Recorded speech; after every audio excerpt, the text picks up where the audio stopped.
Hello, सभी को मेरा नमस्कार।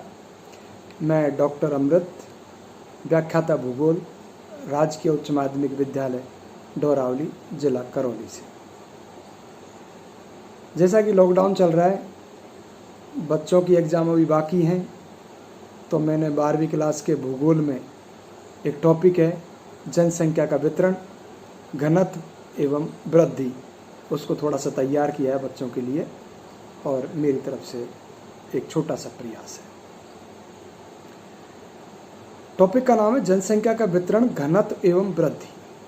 तो सबसे पहले जनसंख्या क्या होती है? एक निश्चित भौगोलिक क्षेत्र में निवास करने वाली लोगों की संख्या को हम जनसंख्या कहते हैं। जनसंख्या अपने आप में एक संसाधन है, अपने आप में ही एक देश की संपत्ति होती है। जनसंख्या देश के संसाधनों का उपयोग भी करती है और वहाँ की नीतियों को भी निर्धारित करती है। जैसे कि आपको पता है, भारत में विश्व का लगभग 2.4% क्षेत्रफल है, जबकि विश्व की 17.5% जनसंख्या निवास हमारे यहाँ भारत में करती है। सबसे ज़्यादा जनसंख्या चीन की है।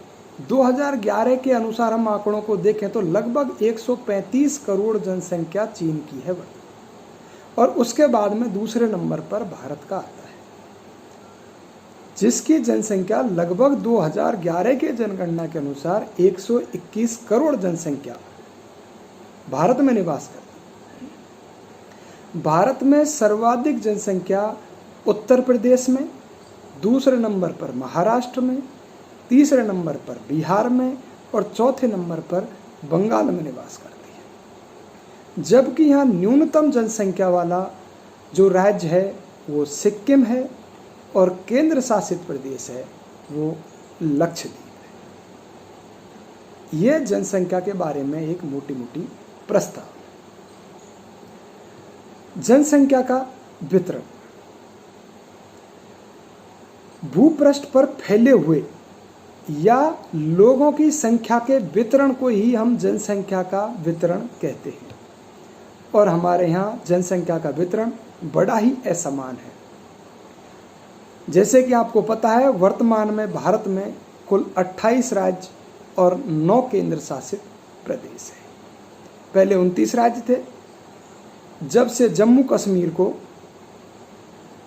राज्य हटाकर और 2 केंद्र शासित प्रदेशों में विभाजित किया है, तब से हमारे यहाँ 28 राज्य और 9 केंद्र शासित प्रदेश हो गए हैं। आपको पता है कि भारत के 5 राज्यों में उत्तर प्रदेश, महाराष्ट्र, बिहार, बंगाल, आंध्र प्रदेश, जिसमें लगभग 30% क्षेत्रफल पूरे भारत का होता है, वहाँ लगभग पूरे भारत की 50% जनसंख्या निवास करती है। और वहीं पूर्वोत्तर भारत, जो लगभग पर्वतीय राज्य हैं,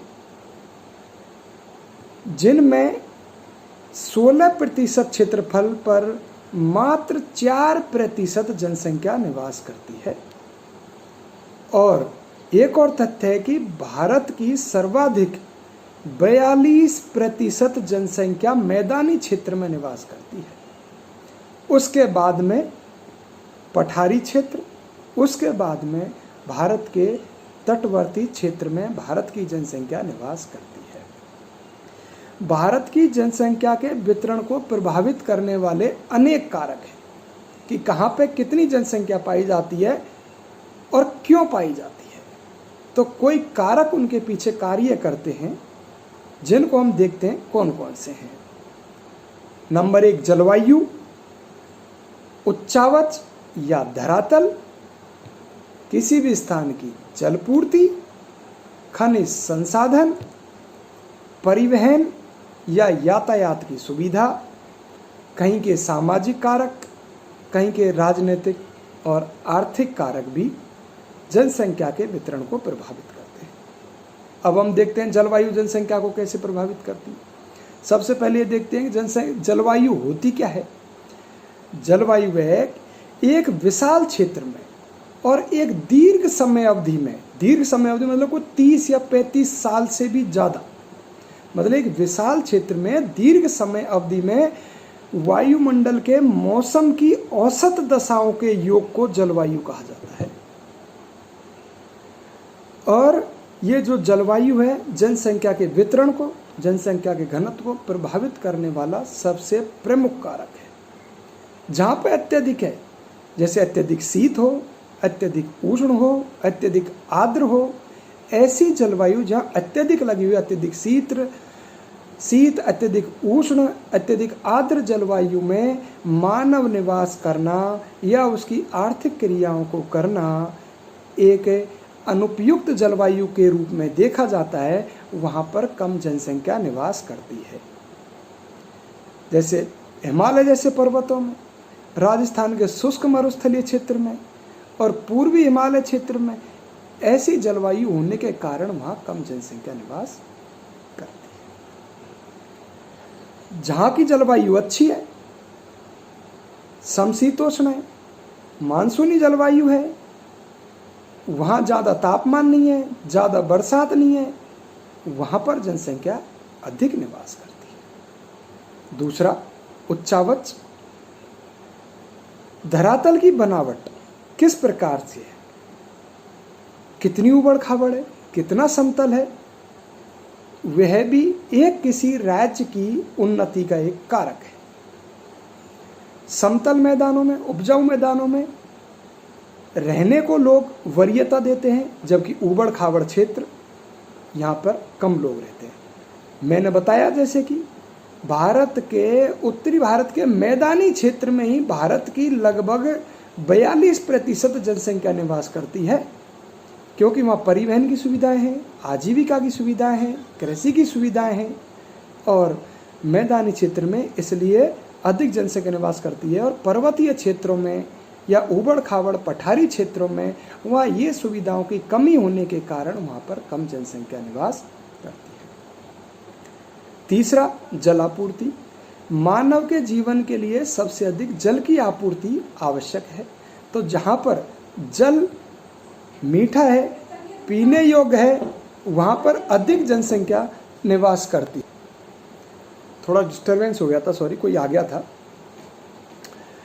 तो मैं बता रहा था जलापूर्ति, जहाँ पर मीठा जल है, जहाँ पर जल की अच्छी व्यवस्था है, खेती के लिए जल है, पीने के लिए जल है, तो वहाँ पर जनसंख्या निवास करना प्राथमिकता दिया जाता है जनसंख्या। इसीलिए अधिकतर आपने देखा होगा नदी घाटियों के पास में प्राचीन और सघन बसे हुए शहर हैं। जल का उपयोग घरेलू कार्यों में, औद्योगिक कार्यों में, सिंचाई कार्यों में लोग हमेशा करते आ रहे हैं और करते रहेंगे। चौथा, खनिज संसाधन। जहां पर खनिज हैं वहां पर उद्योग धंधे पनपते हैं, और जहां उद्योग धंधे हैं वहां पर लोगों के लिए रोजगार पनपता है।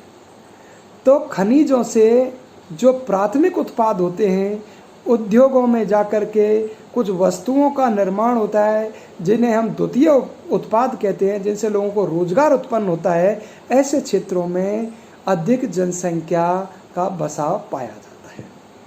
जैसे हम देखते हैं दामोदर नदी घाटी क्षेत्र, छोटा नागपुर का पठारी क्षेत्र, यहाँ पर खनिज संसाधन भारत में बहुत अधिक है। इस वजह से यहाँ पर जनसंख्या का बसावट भी बहुत ज़्यादा पाई जाती है।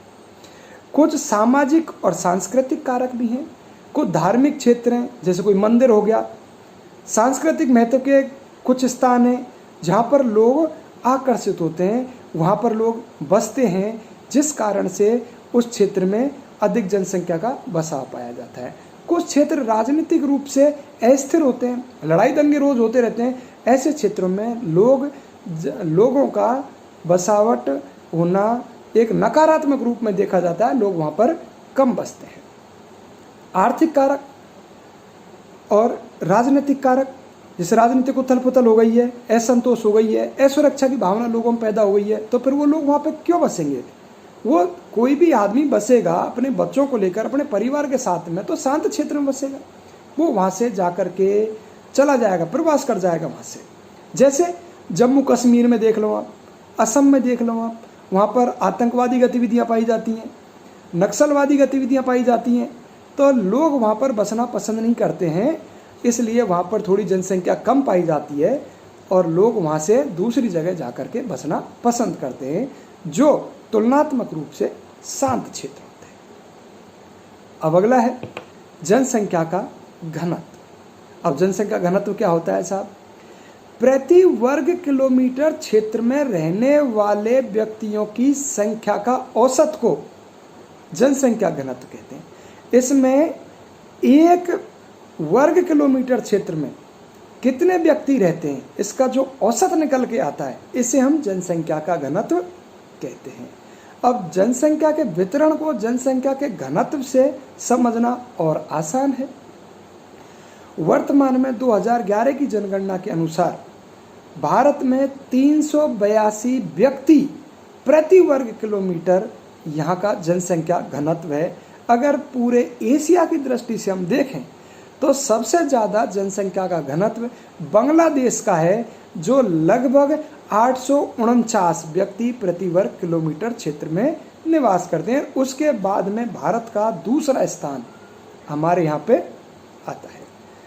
लेकिन राज्य स्तर पर हम देखें तो जनसंख्या के घनत्व में हमारे यहाँ काफ़ी विषमताएं पाई जाती हैं। जैसे बिहार में सबसे ज़्यादा जनसंख्या का घनत्व पाया जाता है 1102 व्यक्ति प्रति वर्ग किलोमीटर। तो सबसे ज़्यादा जनसंख्या घनत्व कहाँ पाया जाता है? बिहार में। कितना पाया जाता है? 1102 व्यक्ति प्रति वर्ग किलोमीटर। तो सबसे कम जनसंख्या का घनत्व कहाँ पाया जाता है? अरुणाचल प्रदेश में। 17 व्यक्ति प्रति वर्ग किलोमीटर के साथ में न्यूनतम जनसंख्या घनत्व वाला राज्य कौन सा है? अरुणाचल प्रदेश। केंद्र शासित प्रदेशों की बात करें तो सबसे अधिक जनसंख्या का घनत्व है दिल्ली, जहाँ 11,297 व्यक्ति प्रति वर्ग किलोमीटर जनसंख्या का घनत्व यहाँ पाया जाता है। अगर हम न्यूनतम कोई केंद्र शासित प्रदेश के बारे में बात करें तो अंडमान निकोबार, जहाँ 47 व्यक्ति प्रति वर्ग किलोमीटर यहाँ पर जनसंख्या का घनत्व है। ठीक है। और प्रायद्वीपीय भारत के बारे में जितने भी राज्य बसे हुए हैं, ये 3-4 राज्य, तो उनको हम देखें तो वहाँ पर सबसे अधिक जनसंख्या घनत्व केरल में पाया जाता है 859 व्यक्ति प्रति वर्ग किलोमीटर। दूसरा तमिलनाडु को आता है जो लगभग 555 व्यक्ति प्रति वर्ग किलोमीटर का वहाँ पर घनत्व पाया जाता है। पर्यावरण की विपरीत दशा, इनके कारण उत्तरी और उत्तरी पूर्वी भारतीय राज्यों में, क्योंकि वह पर्वतीय क्षेत्र है, वहाँ जनसंख्या घनत्व कम पाया जाता है, जबकि मध्य भारत में और प्रायद्वीपीय भारत में मध्यम दर्जे का जनसंख्या घनत्व पाया जाता है। जनसंख्या घनत्व की दृष्टि से हम भारत को 3 भागों में बांटते हैं। उच्च घनत्व वाले क्षेत्र, जहाँ पर 500 से अधिक व्यक्ति प्रति वर्ग किलोमीटर निवासित करते हैं। इसमें भारत के मैदानी क्षेत्र में स्थित राज्य आते हैं, जिनमें आप पंजाब, हरियाणा, राजस्थान जो है, ठीक है, और ये उत्तर प्रदेश, बंगाल, बिहार हैं ये। अब इसमें क्या है कि राजस्थान के कुछ क्षेत्रों में ही है इतना घनत्व, पूरे राजस्थान को हम इसमें सम्मिलित नहीं करेंगे उच्च जनसंख्या घनत्व वाले क्षेत्रों में। ठीक है। तो इसमें जो भारत के मैदानी क्षेत्र में निवास करने वाले राज्यों को इसमें शामिल करते हैं, जिनका जनसंख्या घनत्व 500 व्यक्ति प्रति वर्ग किलोमीटर से अधिक है। मध्यम घनत्व वाले क्षेत्र, जहां 300 व्यक्ति से 400 या 500 व्यक्ति प्रति वर्ग किलोमीटर क्षेत्र में निवास करते हैं, वो मध्यम जनसंख्या वाले घनत्व वाले क्षेत्र, जैसे महाराष्ट्र हो गया, गुजरात हो गया, आंध्र प्रदेश हो गया, तटवर्ती क्षेत्र हो गया। निम्न घनत्व वाले क्षेत्र, जहाँ 300 व्यक्तियों से कम जनसंख्या निवास करती है प्रति वर्ग किलोमीटर में, जैसे हिमालय पर्वतीय क्षेत्र में या पश्चिमी राजस्थान का क्षेत्र इसमें आता है। अब है जनसंख्या वृद्धि। जनसंख्या वृद्धि क्या है? 2 समय बिंदुओं के बीच किसी विशेष क्षेत्र में रहने वाले लोगों की संख्या में परिवर्तन को जनसंख्या वृद्धि कहते हैं। मतलब 2 समय बिंदुओं के बीच किसी क्षेत्र विशेष में रहने वाले लोगों की संख्या में होने वाला परिवर्तन जनसंख्या की वृद्धि कहलाता है। और जनसंख्या की वृद्धि को हम हमेशा प्रतिशत में व्यक्त करते हैं। जनसंख्या की वृद्धि के दो घटक होते हैं। नंबर एक, इसमें प्राकृतिक जनसंख्या की वृद्धि, इसमें टोटल जन्म दर में से टोटल मृत्यु दर को घटा करके जो जनसंख्या बचती है, यह जनसंख्या की प्राकृतिक जनसंख्या वृद्धि कहलाती है। अब है वास्तविक जनसंख्या वृद्धि या अभिप्रेरित जनसंख्या वृद्धि। इसमें जन्म दर और बाहर से आए हुए लोग, मतलब जन्म दर और आप्रवास, इसमें से मृत्यु दर और बाहर जाने वाले लोगों की संख्या को घटा करके जो निकलती है उसे हम वास्तविक जनसंख्या वृद्धि दर कहलाते हैं। मतलब है प्राकृतिक वृद्धि को जन्म दर और मृत्यु दर से निर्धारित किया जाता है, जबकि अभिप्रेरित या वास्तविक जनसंख्या वृद्धि दर को किसी क्षेत्र में जो लोग हैं उनके आप्रवास और उत्प्रवास की प्रबलता द्वारा स्पष्ट किया जाता है। भारत में दशकीय वृद्धि दर, दशकीय वृद्धि जो 10 सालों में वृद्धि दर होती है, जैसे 2001 से 2011 के बीच में जो दशकीय वृद्धि दर रही 17.64% रही है और वार्षिक वृद्धि दर 1.64% रही है। केवल एक बार 1921 में भारत में ऋणात्मक जनसंख्या वृद्धि दर रही थी। भारत में प्रथम जनगणना 1872 में हुई, लेकिन भारत की प्रथम संपूर्ण जनगणना और उसके बाद में लगातार हर 10 साल में जनगणना 1881 में संपन्न हुई थी। अगर हम भारत की जनसंख्या की वृद्धि की अवस्थाओं को देखें तो 1901 से 2001 के मध्य में जो जनसंख्या की वृद्धि है उसे हम 4 अवस्थाओं में बांटते हैं। जैसे 1901 से 1921 के बीच की अवधि काल, इसे हम मंद वृद्धि काल या जनसंख्या की ऋणात्मक वृद्धि काल कहते हैं। क्यों, क्या कारण रहा था कि मंद जनसंख्या की वृद्धि रही? इसमें निम्न चिकित्सा सेवाएं थी, निरक्षरता थी, भीषण अकाल पड़े, महामारी पड़ी, अन्न अभाव हुआ था। दूसरा, 1921 से 1951 के बीच की अवधि, इसे हम स्थिर वृद्धि काल कहते हैं। इसमें क्या हुआ था?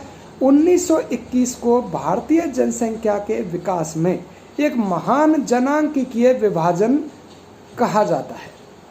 ठीक है, सवाल आ जाएगा महान जनांकीय वर्ष किसे कहा जाता है? तो लिखेंगे हम 1921 को। इसके बाद में जनसंख्या में निरंतर वृद्धि हुई है। इसके क्या कारण रहे? एक तो स्वास्थ्य सेवाओं में, परिवहन में, संचार तंत्र में व्यापक सुधार आया है, अर्थव्यवस्था में लगातार सुधार आया है। इसके बाद में 1951 से 1981 के बीच के काल को हम तीव्र जनसंख्या का काल या जनसंख्या विस्फोट का काल कहेंगे। अब 1951 को हम द्वितीय जनांकीय विभाजन वर्ष कहते हैं। क्यों? क्योंकि 1947 में देश का विभाजन हुआ, बहुत जनसंख्या पाकिस्तान को गई, बहुत जनसंख्या पाकिस्तान से भारत को आई, तो इस वजह से जनसंख्या की अदली बदली हुई, तो जनांकीय विभाजन वर्ष हम इसे कहते हैं। इसके पश्चात देश में तीव्र गति से जनसंख्या की वृद्धि हुई है।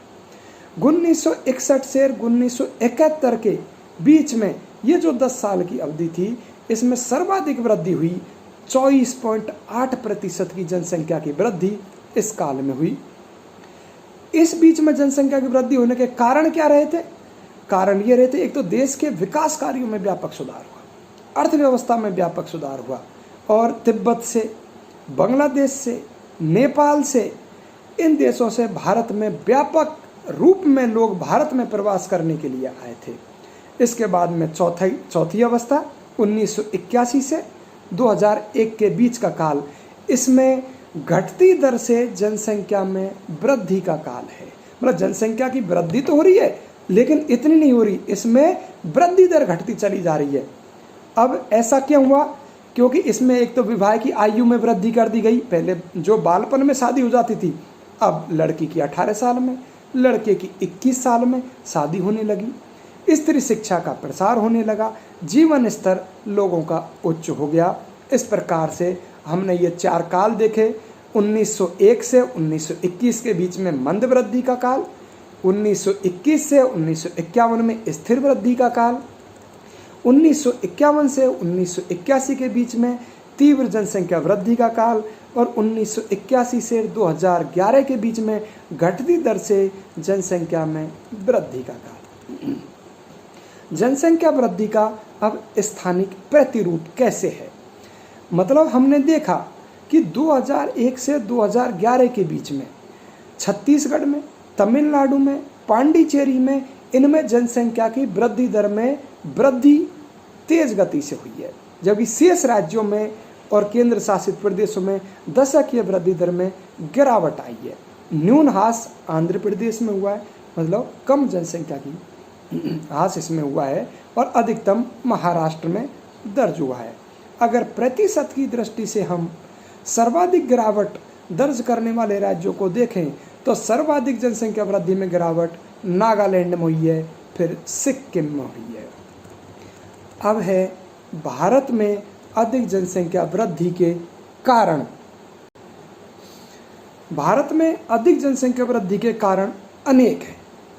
जैसे एक तो शिक्षा का स्तर निम्न होना, लोग समझ ही नहीं पाते हैं कि शिक्षा का स्तर कम होने से जनसंख्या वृद्धि को किस तरीके से प्रभावित करती है, या फिर इनका कोई दुष्परिणाम क्या हो सकता है।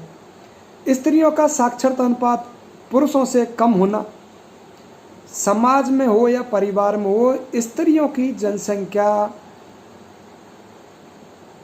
वृद्धि में साक्षरता का विशेष प्रभाव पड़ता है। अगर स्त्रियों की साक्षरता अधिक नहीं है, कम है, तो बेचारी समझ ही नहीं पाएंगी क्या अच्छा हो रहा है क्या बुरा हो रहा है। कम आयु में उनकी शादी कर दो, जनसंख्या वृद्धि बढ़ती चली जाएगी।